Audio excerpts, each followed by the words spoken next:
안녕하세요. 팔만대충 김창입니다. 이번 시간은 저뿐만이 아니라 이 영상을 시청하고 계시는 모든 국민분들과도 깊은 연관성이 있는 무거운 얘기입니다. 아산병원 간호사 뇌출혈 사망 사건과 바로 어긋나 있는 의료계 시스템에 대한 개인적인 의견인데요.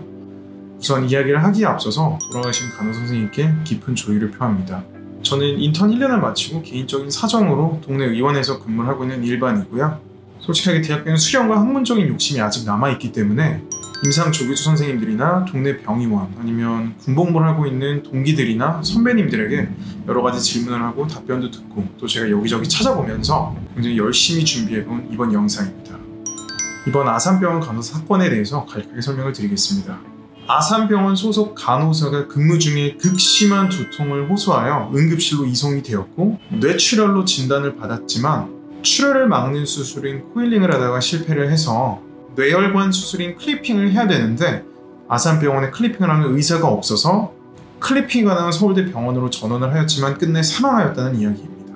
근데 아산병원에 수술할 수 있는 의사가 없어? 굉장히 이상하다는 생각이 드실 겁니다. 아산병원은 대부분의 고난이도의 응급수술을 할 수 있는 세계적인 수준의 대학병원입니다. 대체 왜 세계적인 수준의 아산병원에서 수술할 수 있는 의사를 다른 병원에서 찾았다는 거죠. 이 상황을 이해하기 위해서는 몇 가지의 배경 지식들이 필요합니다. 뇌출혈의 종류와 수술법인데요. 다음 화면을 잠시 일시 정지하고 한번 시청을 해주시고 그 다음 내용을 제가 간단하게 설명을 드리겠습니다. 잘 보셨나요? 아산병원에서는 코일링 시술을 하다가 실패를 해서 이제 수술을 할 수 있는 의사를 찾았던 것인데 당시에 수술을 할 수 있는 신경외과 전문의가 없어서 어쩔 수 없이 불가피하게 서울대 병원으로 전원을 보낸 겁니다. 그런데 왜 아산병원에 신경외과 전문의가 없었을까요? 응급 상황에 대비하는 병원 단계의 응급의료 체계가 충분히 갖춰져 있지 못했기 때문입니다. 그런데 왜 이러한 과실이 생겼을까요? 세계적인 수준의 아산병원에서 이유는 근본적으로 의료적인 시스템이 무언가가 잘못되어 있기 때문입니다. 뭐가 잘못되어 있는지 설명을 드릴게요. 아산병원의 신경외과 전문의 선생님들은 굉장히 많습니다. 그런데 아산병원에 계시는 많은 신경외과 교수님들 중에 이 클리핑 뇌혈관 수술할 수 있는 교수님은 단 2분밖에 안 계십니다. 정말 안타깝게도 뇌출혈 사고가 터졌을 당시 한 교수님은 해외 연수를 가셨고 다른 교수님은 휴가를 가셔서 공석인 상태였다고 합니다. 여기서 이제 몇 가지 오해가 생길 수가 있습니다. 어떻게 환자를 내버려두고 해외 연수를 갈 수가 있느냐? 어떻게 환자를 내버려두고 휴가를 어떻게 감히 갈 수 있느냐? 대체 어떻게 둘 다 자리를 비울 수가 있는 것이냐? 제가 말씀을 드리겠습니다.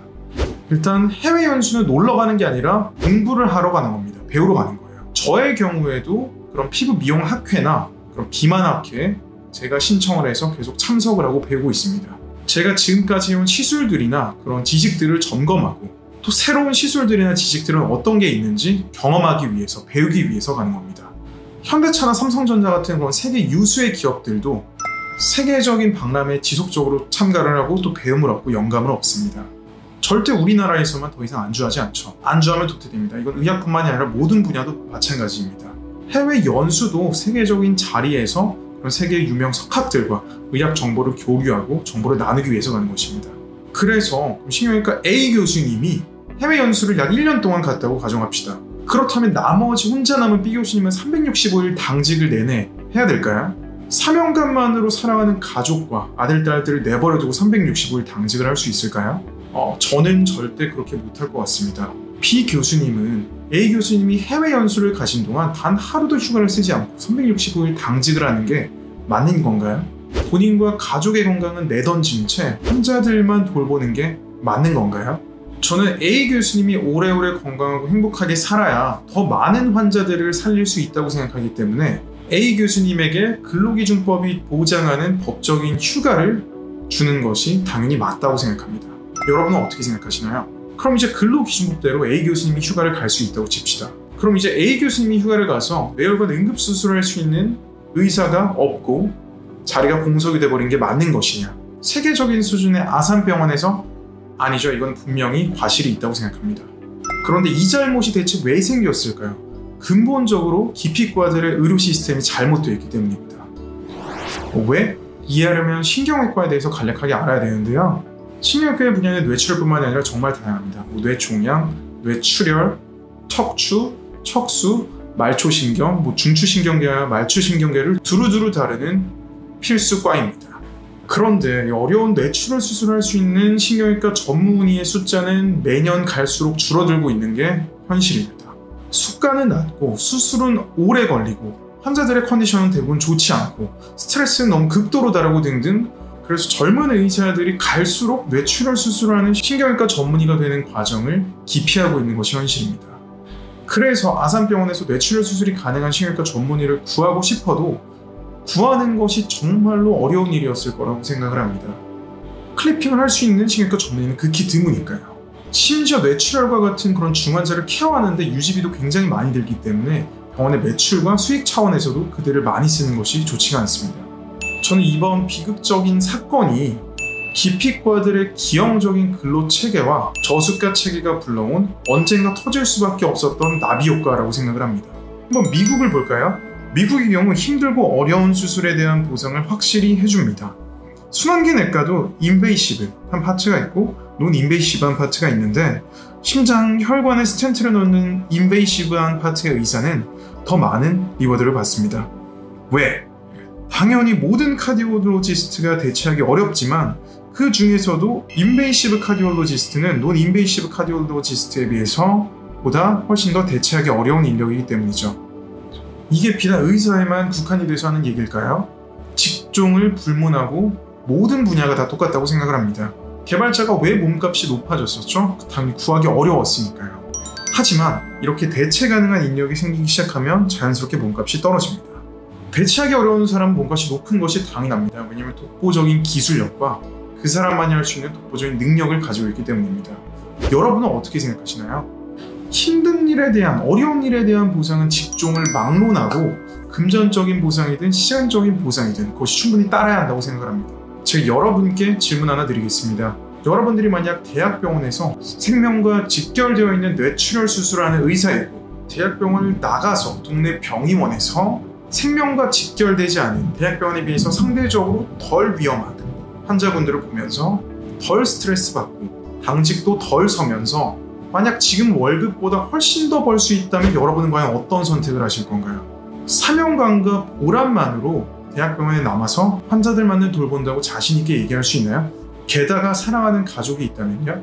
제가 몇 년 전 인턴하면서 신경외과 인턴을 할 때 레지던트 1년차 신경외과 선생님이 적게는 50명에서 많게는 혼자 100명도 담당하셨던 기억이 납니다. 환자 상태도 안 좋고 본인이 혼자 감내하고 담당해야 되는 환자 수도 너무 많으니까 일주일에 100시간 이상 근무를 하는 경우도 있습니다.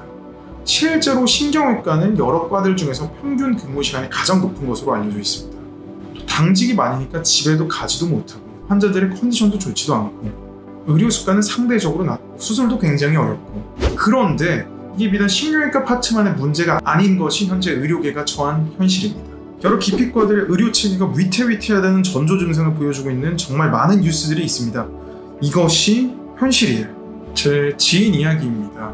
저와 인턴을 같이 했던 정말 성실하고 착한 K 형님이 있는데요. 그런데 1, 2년차, 아랫연차가 들어오지가 않아서 3년 차인데도 불구하고 현재 주 80시간 이상 근무를 지속적으로 하고 있습니다. 이렇게 사람의 생명들과 직결된 과, 그리고 이제 기피과들이 이렇게 무너지고 있는 것이 어쩌면 우리가 겪어야만 했어야 할 당연한 수순이라는 생각도 듭니다. 기피과들이 어떻게 하면 스스로 살아남아서 스스로 명맥을 유지할 수 있는 그런 자생적인 시스템을 만드는 노력이 필요할 것 같습니다. 2년 전 아산병원 흉부외과 교수님이 대체 왜 사직을 하셨는지부터 말이죠. 이국종 교수님과 같은 그런 영웅적인 의사가 우리 의료계에 배출이 되려면 어떠한 시스템을 만들고 개선시켜 나가야 될지 그런 근본적인 고민부터 시작을 해야 됩니다. 저는 개인적으로 공공의대 아무런 소용이 없다고 생각합니다. 근본적으로 제가 지금까지 말씀드린 시스템이 변하지가 않는다면 젊은 의사들은 기피과들에 아무도 가지 않을 겁니다. 지금 영상에 이런 비유로 해서 정말 죄송한 마음이 드는데요. 친구들 단톡방에서 친구들이 어떤 한 사진을 공유해줬는데 이 말이 굉장히 와닿더라고요. 여자가 이 세상에 100명이 늘어난다고 해서 내 여자친구가 생기는 건 아니다. 그리고 기피과들에 대한 대대적인 국민들의 인식 변화도 정말로 필요합니다. 현재 기피과들이 멸종될 위기에 있고 지금으로부터 아무런 변화도 없다면 기피과들은 전부 멸종할 겁니다. 의사협회, 정부, 산업체들의 많은 교류와 고민이 필요하고 앞으로 정말 많은 성장통들을 이겨내야 될 것 같다고 생각을 합니다. 마지막으로 대한민국의 주요 수련병원 2022년 전공의 모집 결과표를 보여드리겠습니다. 모든 과들이 고른 지원율을 보이면 좋을 텐데 애석하게도 그런 모습은 보이지 않습니다. 여기 표를 자세히 보시면 유독 몇 가지 눈에 띄는 과들이 있습니다. 소아과, 성비과, 외과 등등. 특히 소아과 23.1%는 너무 충격적이네요. 여러분들 이 모집 결과표를 보면 어떤 생각이 드시는지 궁금합니다. 지금까지 무거운 주제에 대한 이야기를 들어주셔서 정말 감사드립니다. 의사들 본인이 건강하고 행복해야 더 많은 환자들을 건강하게 만들 수 있다고 생각을 합니다. 앞으로 환자와 의사 모두 다 행복한 방향으로 흘러갔으면 좋겠습니다. 감사합니다. 안녕.